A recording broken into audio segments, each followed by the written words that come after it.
Good morning. I'm not going to preach at you, so don't worry.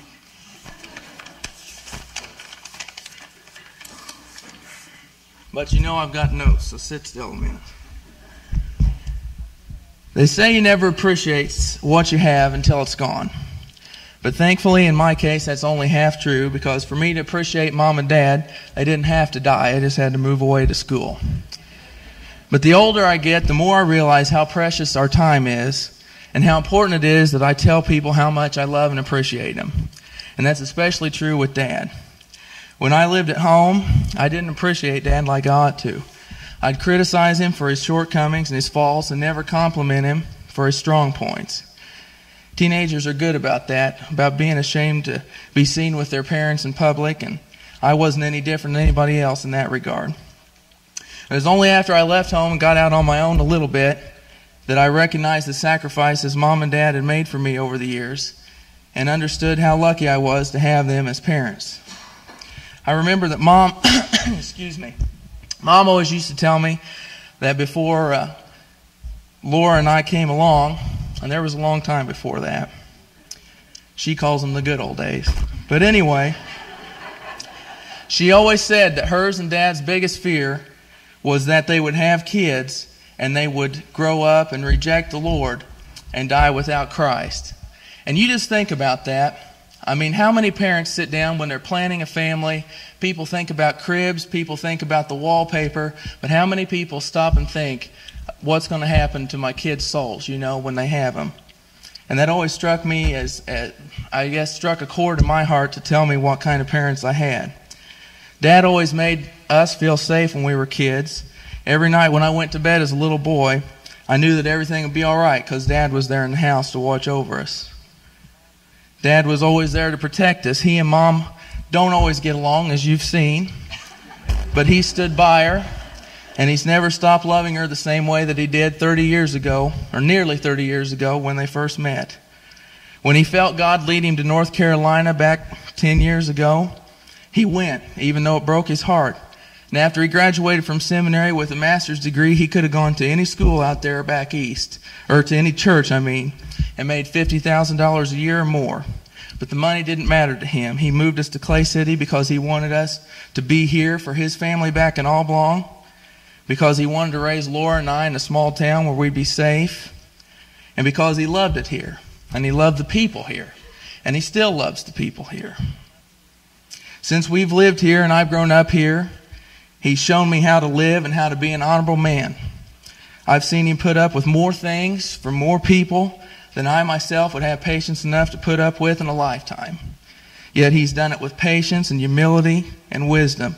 He's never fought back against anybody, never lashed out, never cut anyone down, but he's always looked for the good in everybody. Every son in jail has been his son. Every daughter on drugs has been his daughter. Every unsaved spouse has been his unsaved brother or sister. And with all the church members he's buried a part of himself with them. And every soul in this town, I promise you, is precious to him. He's never wanted money or fame or big houses or fancy cars. You don't have to look any further than our driveway to see that. We're looking for cinder blocks if anybody's got any.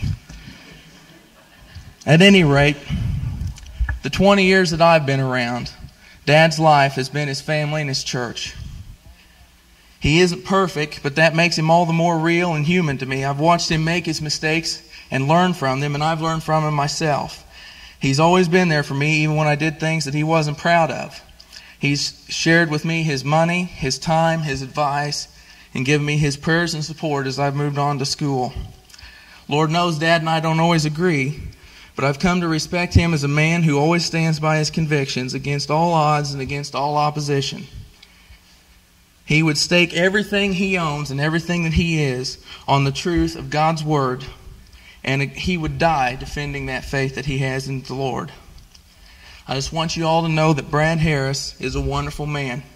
He's been a wonderful pastor to you. He's been a wonderful husband to Mother, and he's been a wonderful dad to Laura and I through our lives. Dad, I love you, and I hope you don't have to wait another 50 years to hear somebody say thank you for all that you stand for and everything that you are.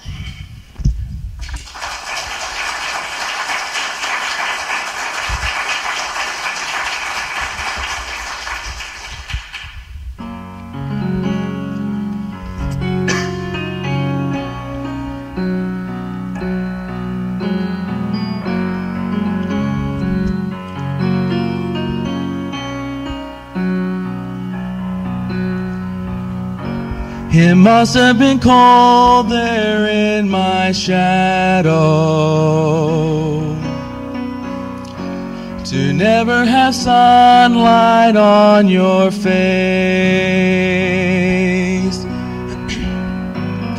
You were content to let me shine. That's your way. And you always walked a step behind. So I was the one with all the glory,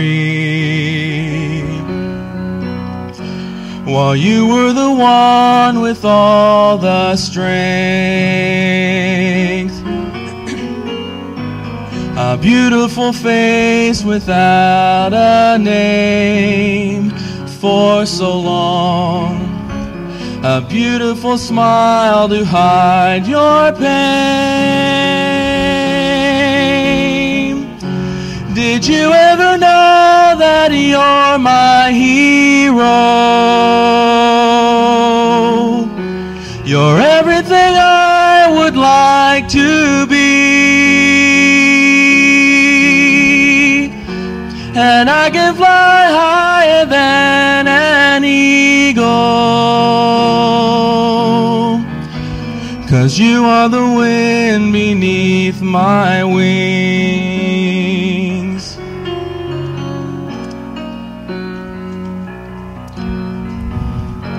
It might have appeared to go unnoticed,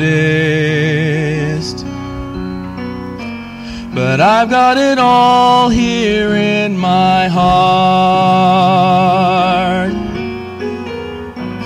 I want you to know I know the truth. Of course I know it. I would be nothing without you. Did you ever know that you're my hero? You're everything I would like to be. And I can fly higher than an eagle, 'cause you are the wind beneath my wings. Did I ever tell you you're my hero? You're everything, everything I wish I could be. Oh, I can fly higher than an eagle, 'cause you are the wind beneath my wings. Thank you, thank you, thank God for you, the wind beneath my wings.